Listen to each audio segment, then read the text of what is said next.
Good morning, everyone. My name is Jim Ryan, and I am the president of UVA, and I am delighted to welcome you to the second installment of the Democracy Dialogues, which is co-sponsored by my office and UVA's Institute of Democracy. The goal of Democracy Dialogues is twofold. The first is to explore critical issues facing our democracy through a variety of different perspectives. And the second is to model what it means to engage in civil discourse and debate with those whose perspectives or opinions might differ. And our belief is that these two goals are interrelated, because our ability as a people to address critical issues facing our democracy will depend on our ability as a people to engage in productive and respectful conversations and debate with those with different opinions and different perspectives. The Democracy Dialogues are made possible by generous support from Ingrid and David Hang and UVA Rector Jim Murray. We also extend thanks to George and Judy Marcus, whose Marcus Praxis Fund at the Miller Center helped support today's program. So today's conversation will explore the prospects for moving our country forward at a time of great polarization. And we're honored to be joined today by two US senators who have worked across the aisle to sponsor wide-ranging legislation and have a record of supporting bipartisan efforts designed to improve the lives of Americans. Senator Shelley Moore Capito is a Republican senator from West Virginia. Senator Capito is the first female US senator in West Virginia's history, and she was elected with the largest margin of victory for a Republican in state history.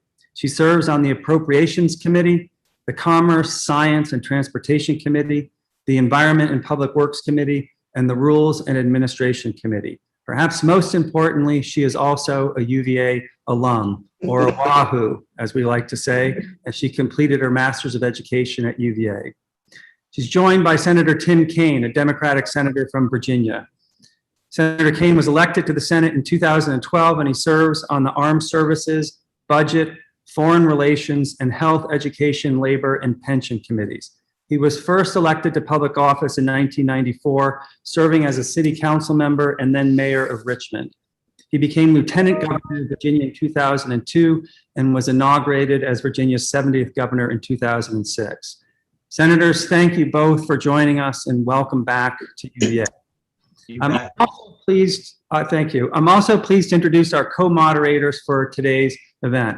Melody Barnes has extensive and distinguished experience in the world of politics and public policy, and is currently the co-director for policy and public affairs of the Democracy Initiative at UVA. She also serves as a Dorothy Danforth Compton Professor of Practice at the Miller Center, a senior fellow at the Carr Center for Law and Democracy, and an affiliated faculty member at the School of Law.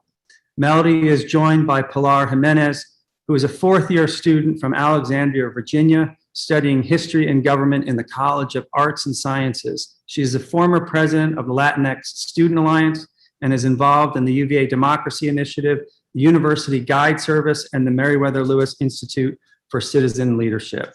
Thank you, Melody and Pilar, for joining us and for moderating today's discussion.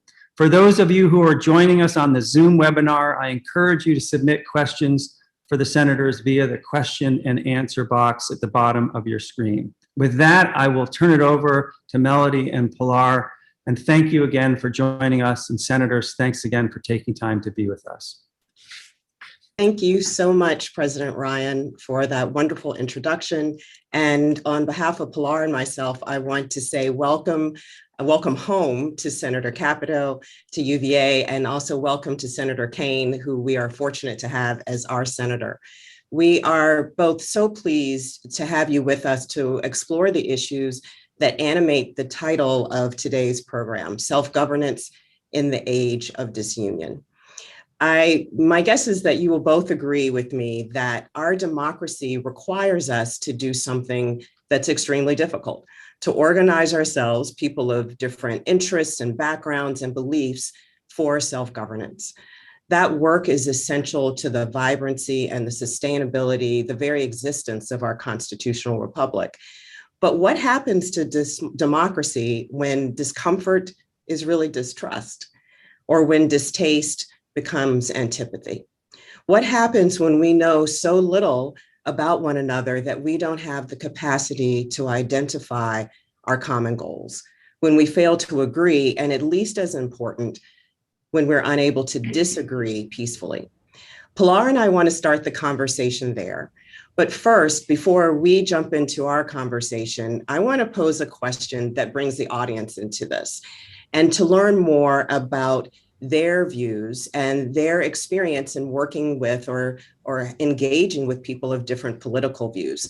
So audience members, we put a poll up in front of you. If you could answer that, we'll quickly see the results and learn more about you as well. We'll just give you a couple of minutes to do that.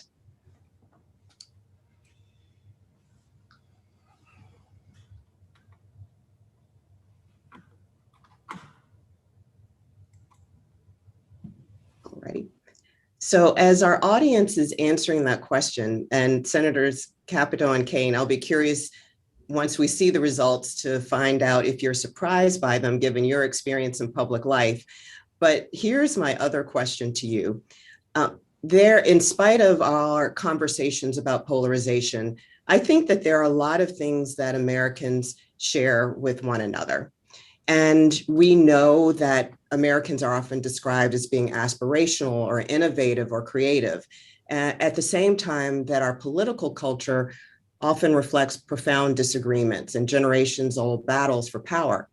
And that political culture feeds the polarization that we're talking about this morning, the kind of antipathy that prevents us from often engaging with one another. So Senator Capito, I want to start with you. I want to turn to you first and ask you, how do you think our polarized culture affects self-governance and the stability and vibrancy of our democratic institutions like Congress, like the United States Senate?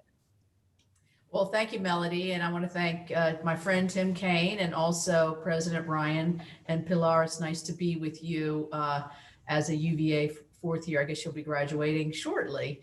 And thank everybody who's joined the discussion. You know, on the granular level, I think as somebody who's who's sent here to Washington to represent my state, but also to get things done, not just to occupy the seat or get to walk on the Senate floor. I think what we end up with is a lot of frustration for many of us who are doers or more, maybe, we're all politically motivated, but maybe less politically motivated and more motivated by and feel like we're being measured by really what we can achieve together and how we can, you know, sort of bring that home to the folks that we represent. And so I think that the polarization really leads to stagnation, which leads to frustration. And then you say to yourself, is it worth it to keep trying? And it's always worth it because we know, you know, it's a great country and we want to see all of the bounty of the country reach to everybody. The other thing I would say that is, I think, good for people to know, as of 100 senators, that there really is a lot more behind the scenes, and it's really not behind the scenes, but it's not public on the news shows or in press releases. There's a lot more back and forth between unlikely comrades, I guess you would say, you know, from both sides of the political spectrum than what you might imagine. And sometimes you find yourself with strange bedfellows in terms of, I can't imagine that I would ever agree with Elizabeth Warren on something, yet we do have a lot of common ground with how we're going to handle the opioid crisis and what might be good for our states there. So there is, if I can offer a measure of comfort, there is a lot more of that really feeds into how we can accomplish things than what might meet the eye or what meets the media attention. And so that's good. But we do have a lot of frustration. And I think that's where we then start to separate. Yeah, I think, and that was one of the things that Pilar and I were talking about. We were curious if much more happens behind the scenes that leads people to work across the aisle, depending on what the issue is, than we often hear about, that there's a narrative that continues to play out, particularly about Congress and people's inability to get things done. One of the things I want to do is to pull up the response to that audience question that we had, so we'll be able to see it. Looks like 78% of people say that they sometimes engage with people who differ from them politically. And 60% believe, who answered the question saying sometimes or never engaging with people with someone of a different view, say that the idea makes them feel uncomfortable or fearful. And Senator Kaine, I'm wondering if you have a reaction to that, if any of that is surprising to you, given your experience in public life, given your experience working in Congress right now. Melody, that does surprise me. And I want to also thank my friend Shelley from doing this. Shelley would have been the right person to have, even if she wasn't a UVA grad. So the fact that she is a UVA grad makes her double right. Melody, you're a fellow Richmonder, Pilar, good to be with you, and President Ryan. I am a little bit surprised at that, because Shelley and I probably answered that question too. How often do you deal with somebody who have different views? And we answered every day. But for those who aren't doing what we do, I guess I would have thought the number often would have been higher. And I'm intrigued by the answer, that 60% that says it makes me fearful or uncomfortable. That makes me sad, frankly, to see that. And I guess the first thing that comes to mind is, if you're afraid or uncomfortable dealing with somebody who has a different point of view, maybe we need to develop some communication techniques that take away the fear or the discomfort. So I'm immediately struck by, if you're dealing with somebody who has a different point of view than you could say, we're different, or you could say, hey, I have a question for you. Give somebody an open-ended opportunity. I have a question for you about what you just said. Tell me what you meant by this so that I can really understand it. If folks are fearful or uncomfortable, then we probably need to develop communication tools to break that down. I do want to acknowledge what Shelley said, because she's really right. There is so much bipartisanship that goes on in the Senate every day. I'm on committees, the Armed Services Committee, extremely bipartisan. Foreign Relations, we tend to be. Health, Education, Labor, Pension, even with really diverse membership, we tend to be. But we live in a media culture, Melody, that will always emphasize the disputes rather than the cooperation. Cooperation isn't sexy, and disputes are. I had an English teacher once in 10th grade who shouted at the class, "What's the outstanding characteristic of any good novel?" And I remember saying, "I don't know, I'm a 10th grader." But he said, conflict. There's got to be conflict, and then you have to resolve conflict. News, and especially a social media culture, thrives on conflict. And if Shelley and I, agree on something, or I'm introducing a bill today with a bunch of Republican co-sponsors on the childcare workforce, that bill's not going to get any attention. The bipartisan things don't get attention. What gets attention are the areas where we disagree.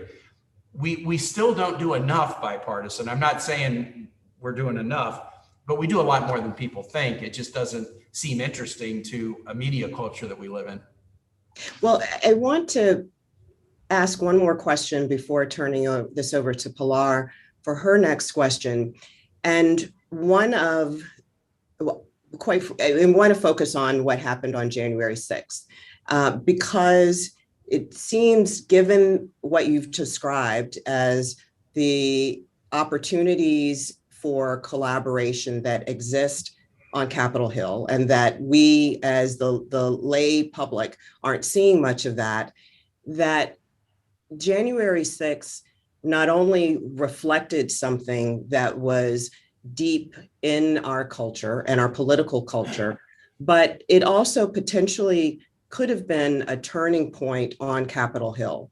Not only the events of the day, but the impeachment trial, the hearings, the proposed investigations, whether or not those go further. And I'm curious how you all see that affecting your ability and your colleagues' ability to work together, and the institution, and let's just take the Senate, since you all are both there, the institution of the Senate itself.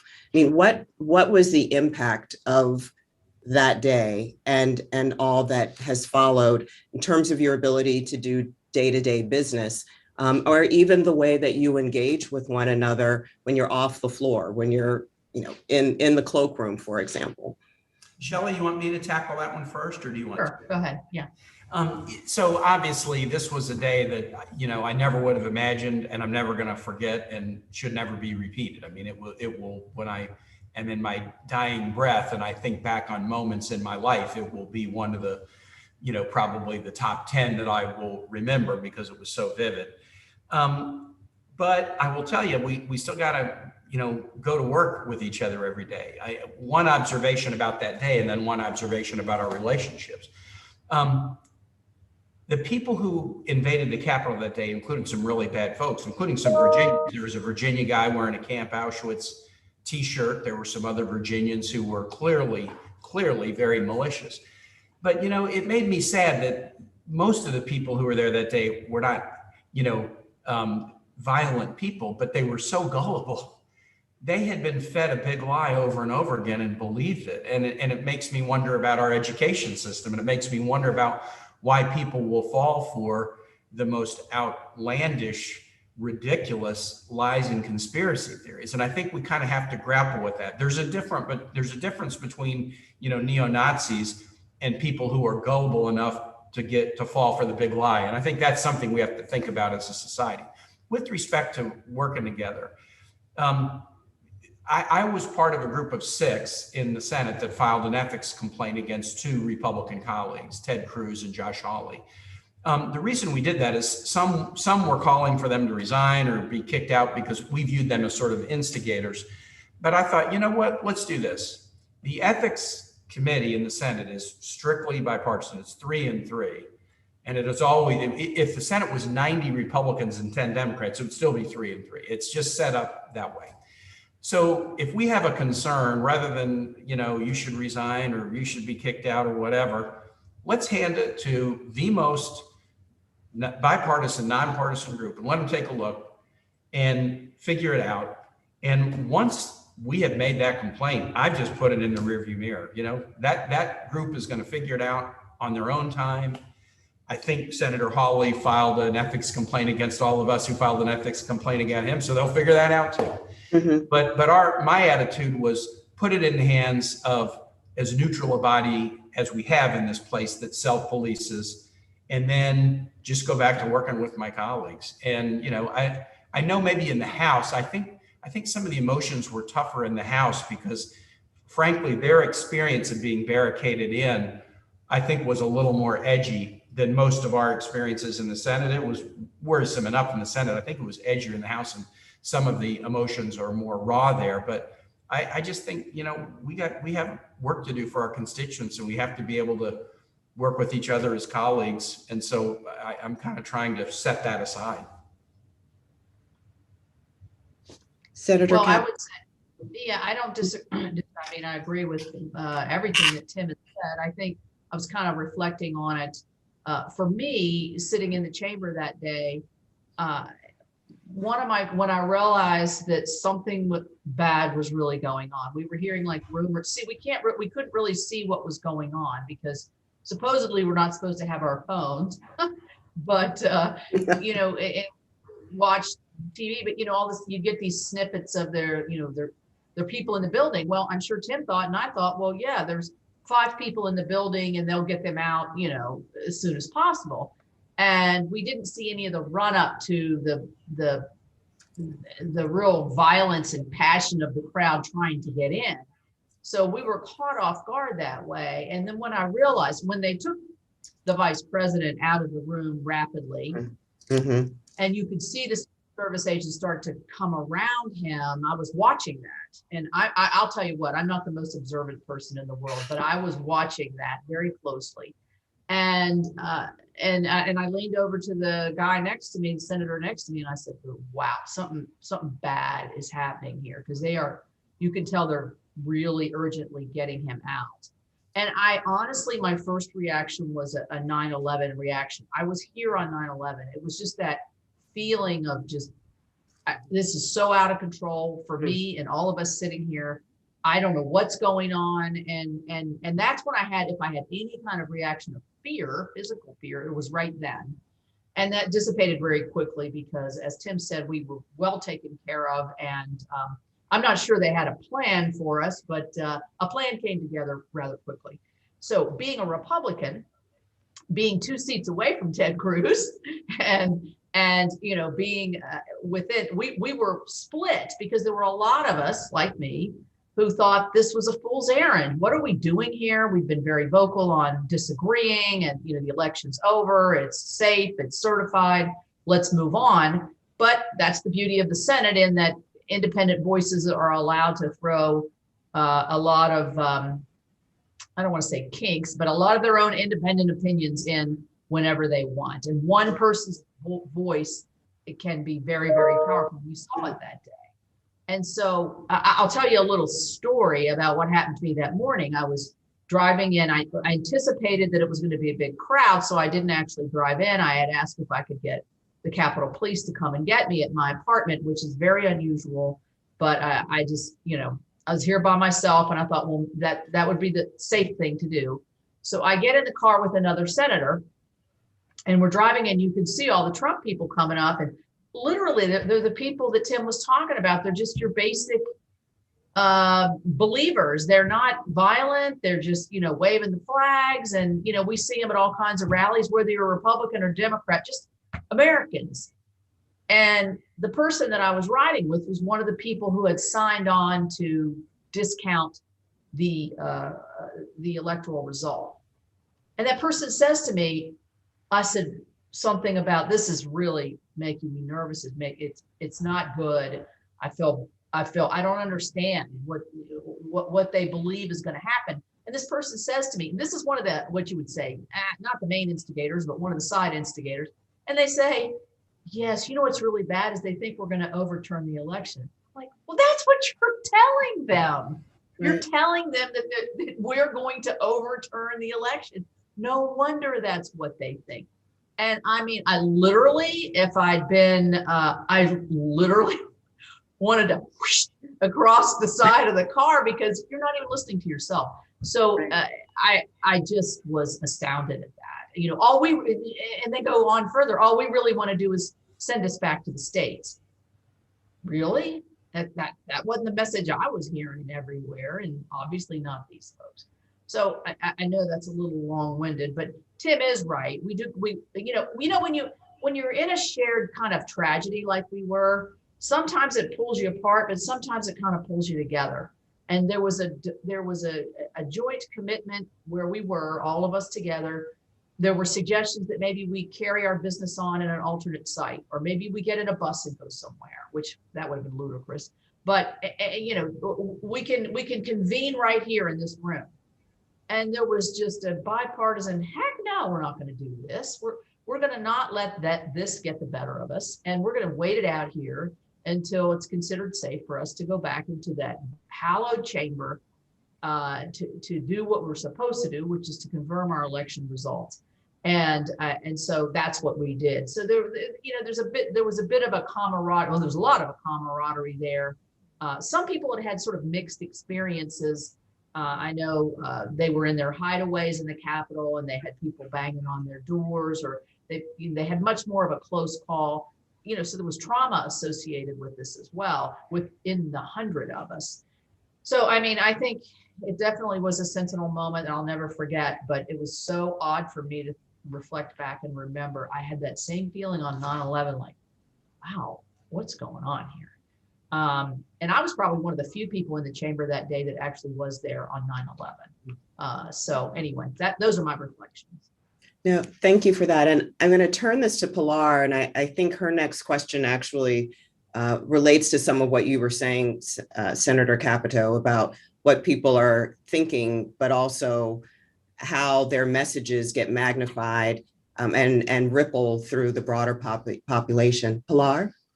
Yes, thank you guys for having me here today. It's an honor to be with you, Senator Kane and Senator Capito, Melody as well. So yeah, thank you so much for having me here. And I think we were talking a little bit, Senator Kane, you were talking a little bit about social media earlier and the impacts of it.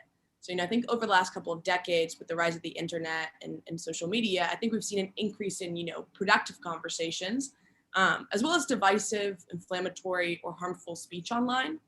And obviously, inflammatory speech is nothing new. It's been around for a while, but it is now more harmful given social media and the reality that a comment can reach 100 million people in like 10 seconds.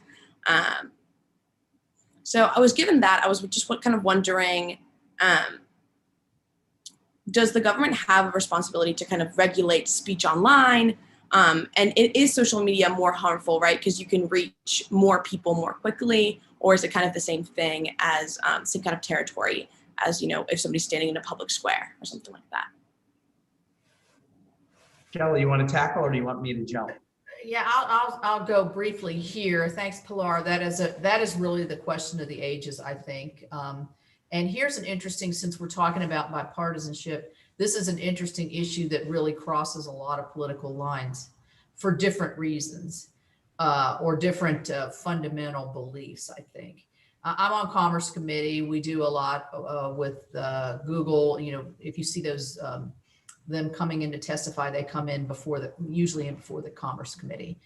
And there's a section that in dealing with these internet companies where they have a liability shield that when they were created, they were not considered journalists or whatever. So they really have free reign to determine what they want to have. Twitter's obviously the one that is taking down comments probably more frequently than anything else and are making those decisions.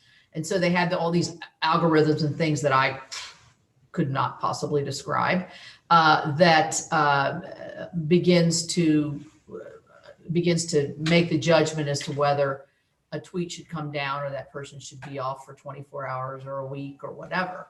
And so, in other words, containing speech. So you have free speech advocates who absolutely just this sets your hair on fire. And then you have folks on the other side, or not on the other side, on a side that say, if you don't take inflammatory actions down, how do you judge what's inflammatory and what is it going to lead to? Is it going to lead to violence? Is it going to lead to a sit-in? Is it going to lead to, burning the house down? And so there, it's not black and white. There's like shades of gray into that. And then there are folks, and probably more on the Republican side, who believe it's curbing, it's curbing a certain political orientation within, and snuffing, conservative voices. So it comes down to the accountability or what kind of liability we want to have and liability shield we want to have for Facebook, Twitter. It's Facebook, Twitter, Google, and something else. And so we can't decide. We have tried and tried to get something through that makes sense. But I tell you, there's a public outcry for this. And we will be doing something that will address this issue of regulating their ability to regulate speech. So I'd be interested to see what Tim's perspective is on this. So Pilar, you're right that social media just takes things that have existed forever. For example, anonymous speech. I mean, we have a really strong tradition in this country of allowing anonymous speech. Thomas Paine wrote Common Sense under a pseudonym. Everybody who wrote the Federalist Papers wrote them under pseudonyms, either to avoid persecution or attack because their views were unpopular for other reasons. So we allow anonymous speech all the time. We also allow all kinds of direct, frankly, by having a vigorous First Amendment culture. Thomas Jefferson said, the price of liberty is eternal vigilance, and George Orwell restated it as the price of liberty is eternal dreck, meaning if you allow liberty, you're going to get a lot of stuff that you don't like.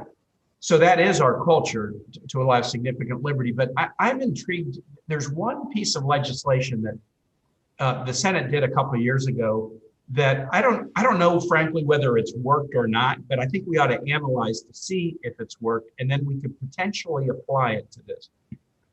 Shelley talks about the immunity shield that internet service providers were given in the Telecom Act. I think it was in the late 90s. A couple of years ago, we passed very bipartisan a bill that was called FOSTA and SESTA that basically said the immunity shield for internet service providers does not allow providers to just willy-nilly post content that will promote sex trafficking. Because a lot of the internet service platforms, there were some particular ones that were being utilized by sex traffickers. And so we ended up doing an exception. This is called FOSTA and SESTA. We did an exception to the immunity shield to make sure that sex trafficking can't occur under that shield. Now, it was criticized at the time for a variety of reasons. Free speech advocates didn't like it. Folks engaged in sex work said, frankly, this will make our lives more dangerous if you do this.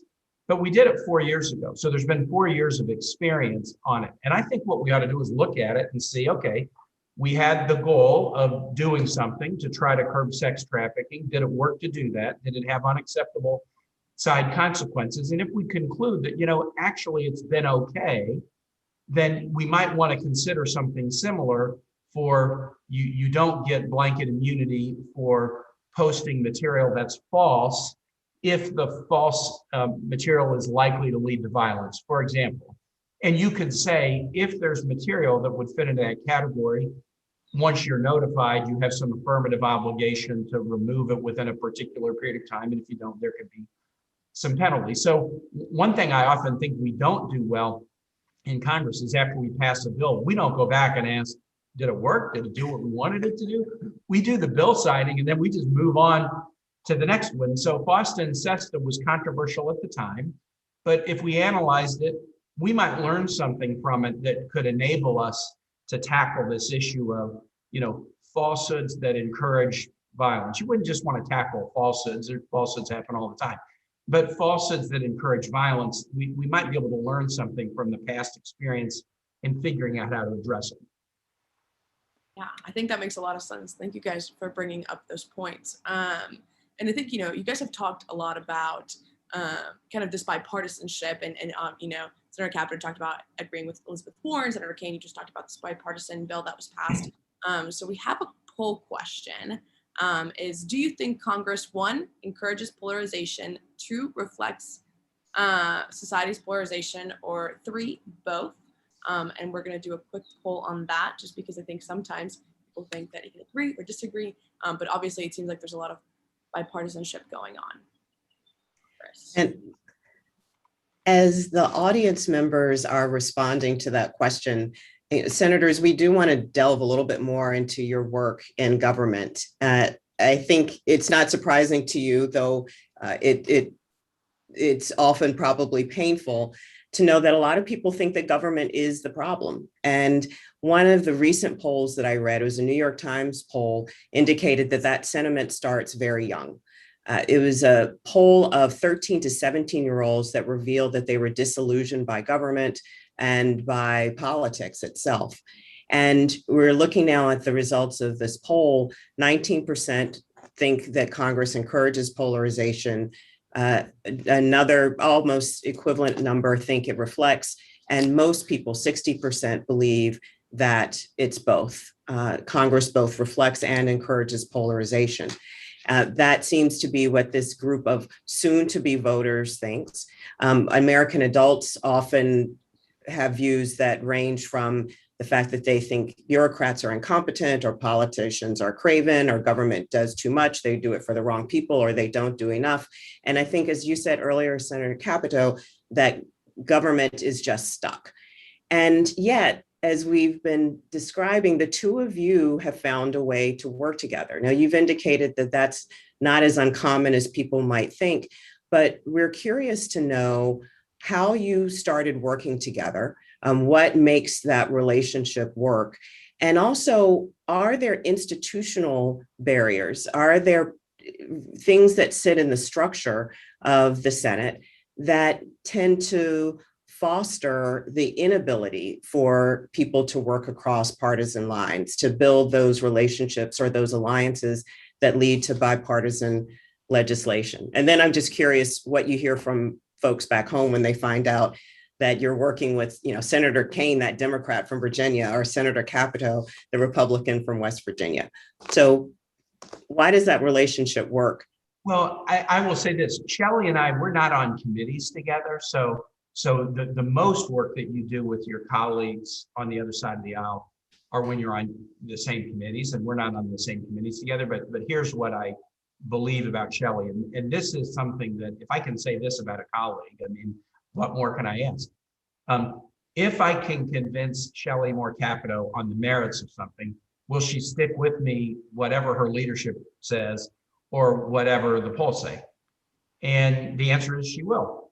Now, that doesn't mean I'm always going to convince her. We're in different political parties and we look at things differently, and our states are different. And so we have different priorities. But I just want a colleague, and I want this on the Democratic side.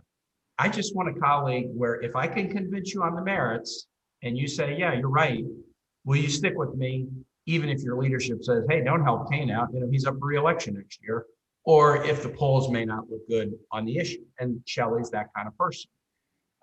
We have a safe drinking water bill, kind of infrastructure bill on the floor this week.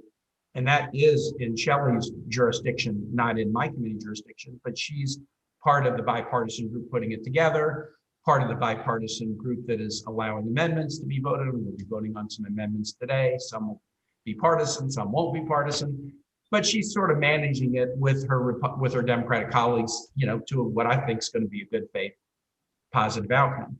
I want to say one thing about this, what young people think. Good. I'm glad you think that. I'm going to tell you, young people, if you're not dissatisfied and want better, then I really lose hope. When I was a kid, I was 5 years old when John F. Kennedy was assassinated. It was the first time I saw my mother cry. And then I was 10 years old when Martin Luther King was assassinated in April 1968, and RFK was assassinated in June of 1968. And I was watching on TV, living in my all-white neighborhood in suburban Kansas City, civil rights protests, and I was watching Vietnam War protests. And I was 16 years old when a president resigned because he was going to be impeached. And I had a lot of feelings about government not being very good. Vietnam War, all kinds of things, leaders being assassinated. I had a lot of feelings about government not being very good, but I saw young people going to Freedom Summer, and I saw young people marching against the Vietnam War, and I saw young people demanding the right to vote at 18, not 21. And I saw young people doing things that were making society better. So if you're not happy with what you see and we're not making enough progress on climate change, or we need to do more to treat everybody equally or do criminal justice reform, then I'm fine with that. I was unhappy too when I was a young person, but I just hope that some significant portion of the unhappy will challenge their discontent into trying to make things better. Thomas Edison said discontent is the first sign of progress. You don't make progress if everybody's complacent. You make progress when there's some discontent, if people can channel it the right way. And my generation of young people, really they were the young people slightly older than me, were channeling their discontent and trying to make changes in society. And guess what? They did. And so you can too. So. Well, and Senator Capito, I want to turn to you with that question, but just playing off of something that Senator Kane said, does that sentiment also require a belief that government can be a force for good versus government is in fact a problem? And perhaps even just going back to January 6th or referencing it, people who think we need to get rid of not a shift in party, not a new election, but we need to get rid of government as we know it or as we see it in the United States, versus there's a challenge that sits in society and government can help us do better. So I'm curious what you think, and if your constituents are supportive and like the idea that you are working across party lines, or do they look at it a little with a little bit of wariness and a bit askance? Well, I think this is a good fundamental question. I think it has a lot of different aspects to it. But I would say, a lot of times when you're looking for bipartisanship, if we're not, Tim and I are not on the same committee, so he's got a different sort of lane than I have. We are doing the water bill this afternoon. It is a bipartisan bill. It will be the first bipartisan with amendment bill that we're going to get up in the infrastructure space. So we expect it to be very successful, a high vote today, and we'll, I think, demonstrate at least, point one, we can do this. We can do this. But so I might look at Tim regionally. We have a lot of regional, Southwest Virginia is very, very similar to West Virginia. So when we're looking for areas, Tim and I worked on a thing because those areas are very affected by the opioid issue, and we looked at trying to get naloxone over the counter so that when you're recognized as an addict or you have one in your family, that you can have that in your house to save a person who's in an overdose. And so we were going to have a joint appearance in Bluefield, but we never quite got there. But so we do have similarities, and we look for those. For me, it's a little bit different because I come from a state that has a Democrat senator. Joe Manchin is my other senator. So in West Virginia, I actually think it really fortifies us in a lot of ways on the national scene because we have input from both sides and both party. He has a leadership, I have a leadership. So it's I think it magnifies it, but we also have core beliefs that are very, very similar. And so I have that, I was in the legislature early in my career in West Virginia, where I was one of 20 Republicans in a 100-person House of Delegates body. And I realized early on, if I don't learn how to work with the other side, I'm never going to get there. And as Tim being a governor, it's fun to serve with former governors because they got more energy and ideas than anybody I have ever seen in my life. And they're doers. Governors are doers. And so, and my father was governor actually, so I was raised under a doer. So I could see that if I ever want to get something done, I have to forge this relationship with the other side. And it was really quite easy. It's not like it's hard or anything. So I was able to do some things on the children's health insurance program early on in the late 90s. And so I'm trying to think the original question. The other idea I have is on this one, on your survey that you did, when you're asking people if they're interacting with people that don't have the same political beliefs, and is that awkward and everything, we're used to being in the political realm. We're used to interacting with people that don't have the same political beliefs.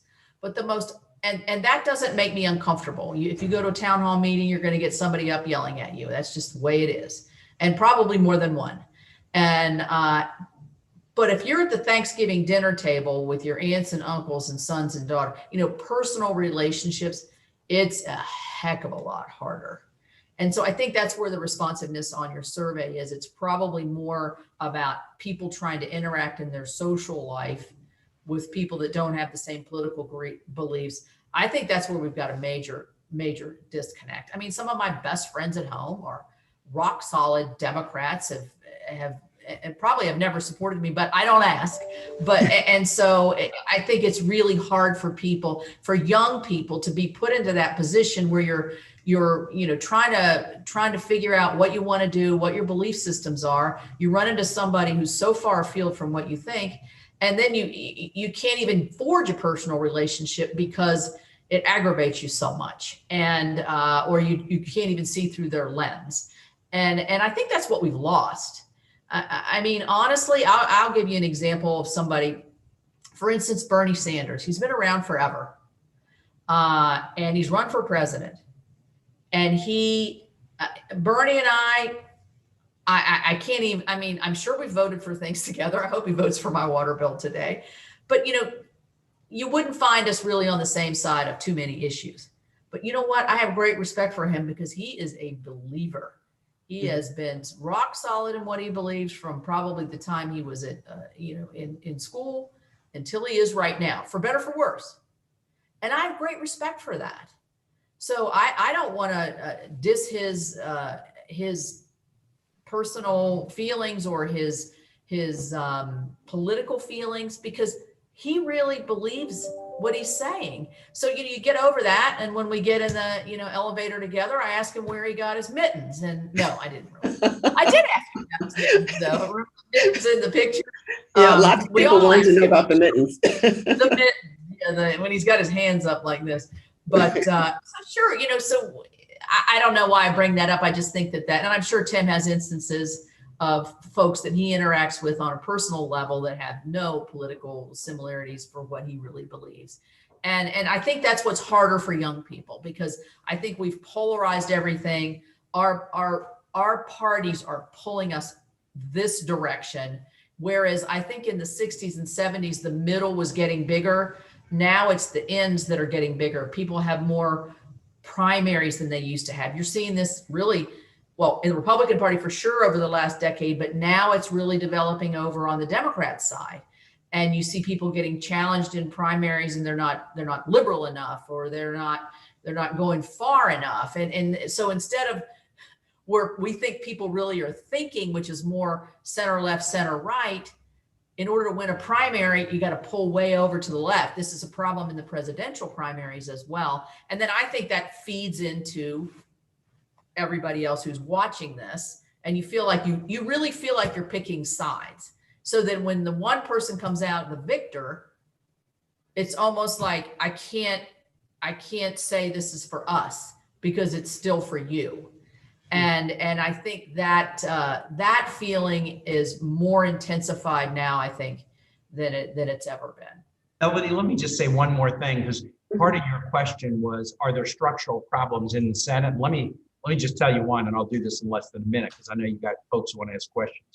I think the caucuses have too much power in the Senate and the committees have too little power. This bill we're doing today is an example of the committee worked on something. It was bipartisan, it's on the floor. We're going to handle it on the floor like it ought to be handled. But too often, the committee will do something and then it won't see light of day on the floor because either one leader or the other. And I'm very happy with Chuck Schumer as our leader. I voted for him, I support him, I think he's good. But the Senate has devolved into an institution where each caucus leadership says, well, that bill may have come out of committee, but that's not going to help me get a majority, or that's not going to help me maintain my majority, so we're not going to do it. Mm-hmm. And I wish we would empower the committee. I'm not a committee chair. I mean, I'm subcommittee chair, but I'm not a committee chair or ranking like Shelley is. I wish we would empower the committees more so that if something comes out of a committee with some minimum level of bipartisanship, say 2/3 of the vote, it ought to get a guaranteed moment in the sun on the floor, whether or not the leaders like it or not. And if we did that more, then people would see us doing more together and we might break down some of the barriers. So there are some structural things that I'd like to see improved in the Senate. Great. Thank you. Thank you. I mean, we could talk about these issues for hours, but I want to turn this back over to Pilar for a question and then pull some questions from the audience. Awesome. Yeah. So I think our last and final question, you guys are talking about what's coming up in bipartisanship, and it seems like infrastructure seems to be the next big issue on Capitol Hill. The Biden administration put forth their vision, and Senator Capito, yourself and the GOP have also put forth your vision. While both of these plans encompass infrastructure, they differ a little bit in terms of definition of what infrastructure actually is, as well as the size of the budget. Senator Capito, I was wondering, how do you think you can get to a yes and a bill signing in the Rose Garden? And then Senator Kane, oh, sorry, go ahead. Well, I mean, I'm obviously right in the middle of this, and very happy to be so, and very encouraged by what I'm hearing.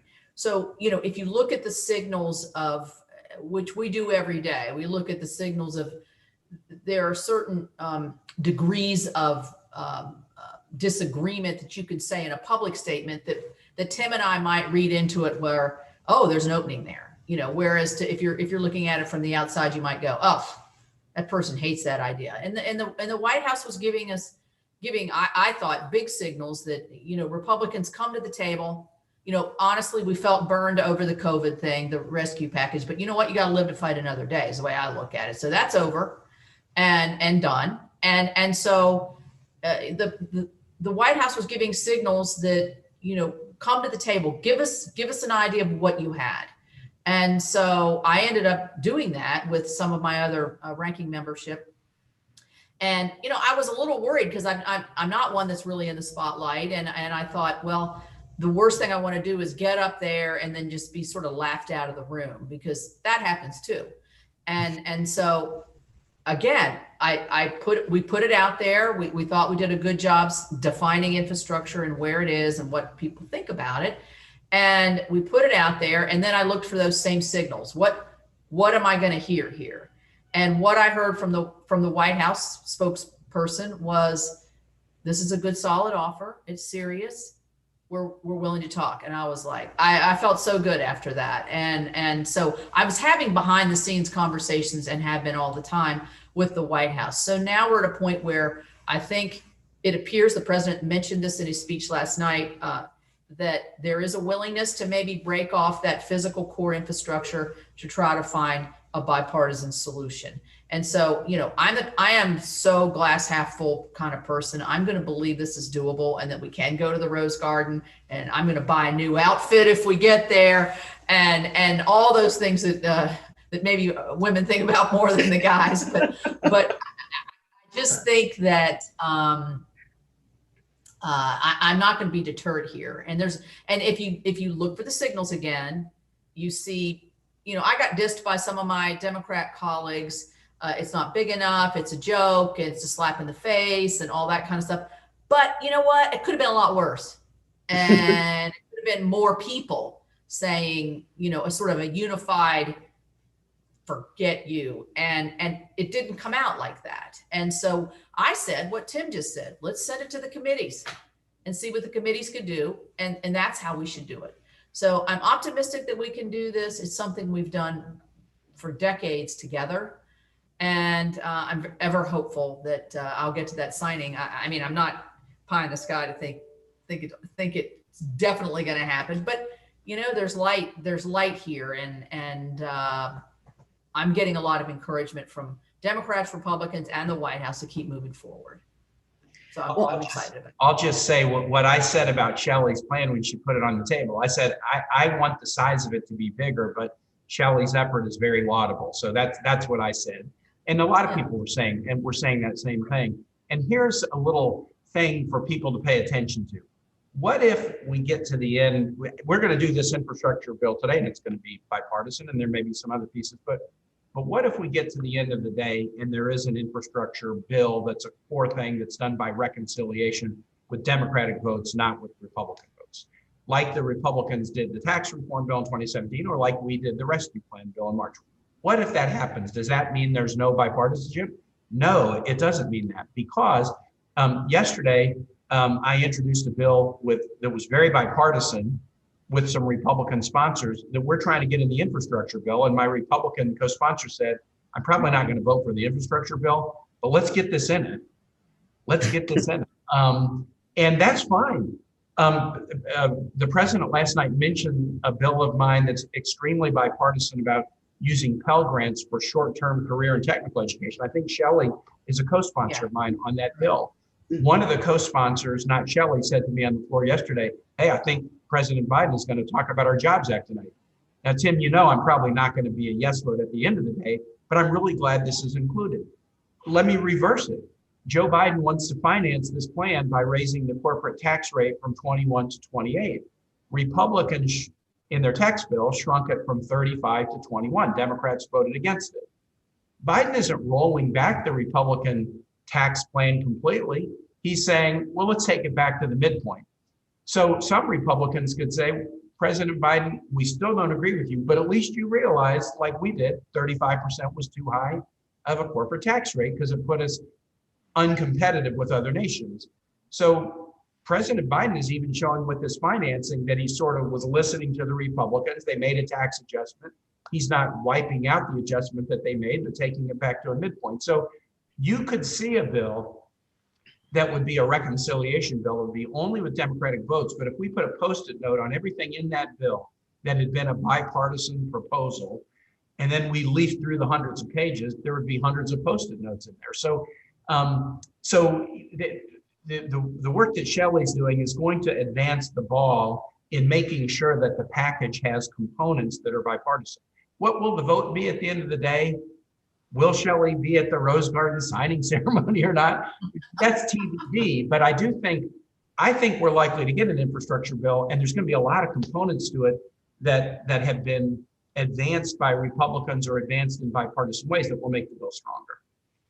Well, I want to ask a question from the audience, and actually there's several questions from the audience that go back to the same theme, and you all in your responses have set this up beautifully, because people are asking questions about unity, the country being divided, the fact that Biden ran on a platform that stressed unity, and 100 days in, where are we?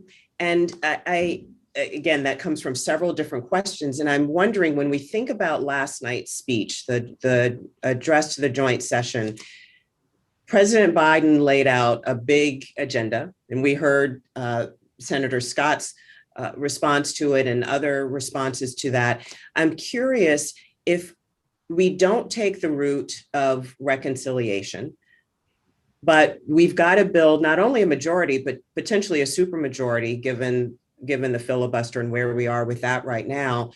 How do we go about doing it? When you listen to last night's speech, you both referenced things that were in that speech.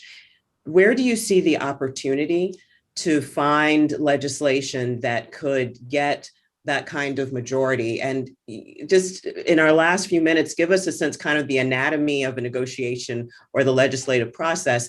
How do you start to build unity around some of these ideas so that you can get to, yes, you can get to the Rose Garden, Senator Capito's new outfit, Senator Kaine, maybe you get a new tie for the Rose Garden signing ceremony. Shelley, could I tackle this quickly? I am introducing a Biden appointee before a committee in about 4 minutes, and I don't want to be too late. So let me give you a minute and then maybe let Shelley be the closer on this. And again, I really appreciate Pilar and Melody and the entire UVA community, President Ryan, for having us on today. You know, the anatomy of negotiation on something like this, and it's funny that we use the term reconciliation for one of the least reconciling things that we do up here. So that's kind of odd. But I think the key is to take the things that President Biden has put on the table and to break it into some smaller units. And let's do as much as we can let's do as much as we can that we can do together. And then we're going to whittle down the core of what we can't do together to some core. And then the Dems will probably try that by reconciliation, which is a tool. The only person who really understood it was one of Shelley's predecessors, Senator Byrd of West Virginia. When we try to take the core that we can't do together by reconciliation, the parliamentarian is going to kick some of it out. Like, we couldn't do minimum wage in the rescue plan because it doesn't really meet the rules. So let's do what we can together and then propose what we can by reconciliation. And then some of it will get kicked out. And so that means it'll shrink down a little bit more. But the reconciliation process is there for a reason. When Republicans used it for tax reform, we said we don't like the bill, but we didn't say how dare you. We just didn't like the bill. It's there for a reason. And but let's try to get as much done bipartisan as we can first. And I think we're going to see, I mean, even today, with credit to Shelley and her colleagues on the committee, we're going to see the beginnings of that in this vote on the Safe Water Drinking Act bill. Okay, I'm off to the Health Committee. You got a good closer here. Thank you, guys. Well, thanks, Tim. And, you know, I really don't think we have no difference on how we get there. I think he's absolutely correct that if we could cull down what we have great hope for bipartisanship in areas. And obviously I'm focusing on infrastructure right now. But there are some other aspects of what he proposed last night that I think we have some bipartisan agreement or certainly desire on. And then if and when that's sort of segregated out, then if the Democrats, which is well within their right, can get 50 of all of their members to vote, and that's not an easy thing for any leader. You know, usually you have a 1, 2, 3, 4, 5, 6, vote leeway there. You can lose 1 or 2. They can't lose anybody. And that is a real challenge, I think, for the leader and the whole Democrat caucus. And I think if they can do that, they're going to do it. See, my attitude is they could do it right now, today. There's a reason that the Democrats are not taking the whole bundle and making it all reconciliation. And I think it goes to what this whole discussion is about. I think at the president's core, while I disagree with a lot of what he has forward. At the president's core, he's a senator. He knows negotiation. He knows looking at the other side. He loves that. When you get in the room with him, you can see, okay, what you got? Let me tell you what I've got. And so he realizes that. And so I think, we'll see what happens. I'm encouraged, but I'm not, even under President Trump, obviously, admittedly, a very polarizing figure. We did criminal justice reform. We did things that had been bandied around, Great American Outdoors Act, things that been trying to do for years.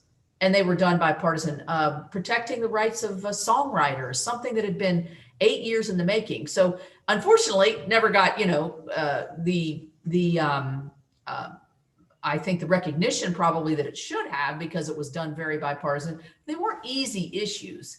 So we can do this. And maybe with the young folks, I would just encourage everybody who's listening, who thinks politics is a total waste of time. It is absolutely, your day is never the same. It's the most exciting thing I've ever done. And I thank UVA and all of my, at UVA, I actually got my master's in counseling. And the best thing I learned how to do in counseling was to listen. And I think that's part of our problem today. A lot of us don't do enough listening. We do a lot of talking. And so I would encourage our students to really develop those listening skills, to really listen to the other side, because when you do that, you find your differences aren't maybe quite as great as what you think they might be. So thank you all very much. I'm going to have to go because I've got a thing. President Ryan, thank you. Thank you, Senator. President Ryan. Well, I want to thank you, Melody and Pilar, for moderating a terrific discussion. And thanks so much to you, Senator Capito, for your time and your insights, as well as Senator Keynes. And on behalf of the entire audience, I want to thank you for your service and your effort to find common ground. And to the audience, thank you all for joining us. I hope you'll continue to join us as we host additional democracy dialogues. I'm optimistic that the next one we'll be able to host in person. So with that, thank you all again, and I hope you're well. Take care.